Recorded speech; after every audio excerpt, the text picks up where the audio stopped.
ಈ ಚಿಕನ್ ಸುಕ್ಕ ನಾನು ಖಾಲಿ 10 ಮಿನಿಟ್ಸಲ್ಲಿ ರೆಡಿ ಮಾಡಿದ್ದು ಹೇಳಿದರೆ ನೀವು ನಂಬಲೇಬೇಕು. ನಾರ್ಮಲಿ ಅಥೆಂಟಿಕ್ ಮ್ಯಾಂಗ್ಳೂರಿಯನ್ ಚಿಕನ್ ಸುಕ್ಕ ಮಾಡಲಿಕ್ಕೆ ಸ್ವಲ್ಪ ರಾಮಾಯಣದ ಕೆಲಸ ಇರ್ತದೆ. ಬಟ್ ಇದನ್ನು ನಾನು ಕ್ವಿಕ್ಕಾಗಿ ರೆಡಿ ಮಾಡಿದ್ದೆ. ಇದು ಸಾಧ್ಯ ಅದು ನಮ್ಮ ನಾಟಿ ಫುಡ್ಸ್ ಅವರಿಂದ.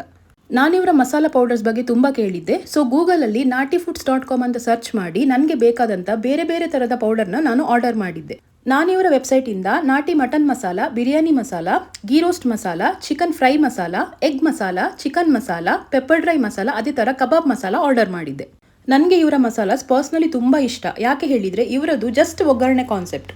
ಕಡಾಯಿಗೆ ಎಣ್ಣೆ ಹಾಕೊಳ್ಳೋದು, ನೀರುಳ್ಳಿ ಚಂದ ಫ್ರೈ ಮಾಡಿ, ಕರಿಬೇವಿನ ಸೊಪ್ಪು ಮತ್ತು ಶುಂಠಿ ಬೆಳ್ಳುಳ್ಳಿ ಪೇಸ್ಟ್ ಇದಿಷ್ಟು ಹಾಕಿ ಚಂದ ಫ್ರೈ ಮಾಡಿಕೊಂಡ್ರೆ ಮತ್ತೆ ಎಂಥ ಕೆಲಸ ಸಹ ಇಲ್ಲ ನಮಗೆ. ಯಾಕಂದರೆ ಎಲ್ಲ ಥರದ ಮಸಾಲೆಗಳು ಈ ಪೌಡ್ರಲ್ಲಿ ಆ್ಯಡ್ ಆಗಿರ್ತದೆ. ಯಾರಿಗೆಲ್ಲ ಅಡಿಗೆ ಮಾಡಲಿಕ್ಕೆ ಟೈಮ್ ಇರುವುದಿಲ್ಲ, ಅಡಿಗೆ ಮಾಡಲಿಕ್ಕೆ ಬರುವುದಿಲ್ಲ, ಅಥವಾ ಮಿಕ್ಸಿ ಗ್ರೈಂಡರ್ ಯೂಸ್ ಮಾಡಲಿಕ್ಕೆ ರಗಳೆ ಅಂತೆಲ್ಲ ಇದ್ದವರಿಗೆ ಉಂಟಲ್ಲ, ಈ ಮಸಾಲ ಬೆಸ್ಟ್ ಅಂತ ಹೇಳ್ಬೋದು. ಉಪ್ಪು, ಖಾರ, ಹುಳಿ ಎಲ್ಲ ಇದರಲ್ಲೇ ಆ್ಯಡ್ ಆಗಿರ್ತದೆ. ನೀವು ಎಂತ ಹಾಕ್ಲಿಕ್ಕೆ ಇರುವುದಿಲ್ಲ. ಸೊ ನಾನು ಇಷ್ಟು ಮಸಾಲದಲ್ಲಿ ಇವತ್ತು ಸುಕ್ಕ ಮಾಡುವ ಅಂತ ಅನ್ಕೊಂಡಿದ್ದೆ. ಇದರ ಇಂಗ್ರೀಡಿಯೆಂಟ್ಸ್ ಅವರೇ ಮೆನ್ಷನ್ ಮಾಡಿರ್ತಾರೆ. ಯಾವುದೇ ರೀತಿಯ ಕಲರ್ ಆ್ಯಡ್ ಆಗಿರುವುದಿಲ್ಲ, ಪ್ರಿಸರ್ವೇಟಿವ್ಸ್ ಇರುವುದಿಲ್ಲ. ಎಲ್ಲ ರೀತಿಯ ಸ್ಪೈಸಸ್ ಅನ್ನು 15 ಡೇಸ್ ತನಕ ಬಿಸಿಲಲ್ಲಿ ಒಣಗಿಸಿ ಮಾಡಿರುವಂಥ ಪಕ್ಕಾ ಹೋಮ್ ಮೇಡ್ ಪ್ರಾಡಕ್ಟ್ ಇದು. 8 to 10 months ವರೆಗೆ ನೀವು ಈ ಪೌಡರ್ನ ಯೂಸ್ ಮಾಡಿಕೊಳ್ಬೋದು. ಜಾಸ್ತಿ ಯಾಕೆ ಯೂಸ್ ಮಾಡ್ಲಿಕ್ಕೆ ಆಗೋದಿಲ್ಲ ಹೇಳಿದರೆ, ನಾನು ಆಗಲೇ ಹೇಳಿದಾಗೆ ಇದರಲ್ಲಿ ಪ್ರಿಸರ್ವೇಟಿವ್ ಹಾಕಿರುವುದಿಲ್ಲ. Being a working women, personally I loved it and I recommend it to everybody.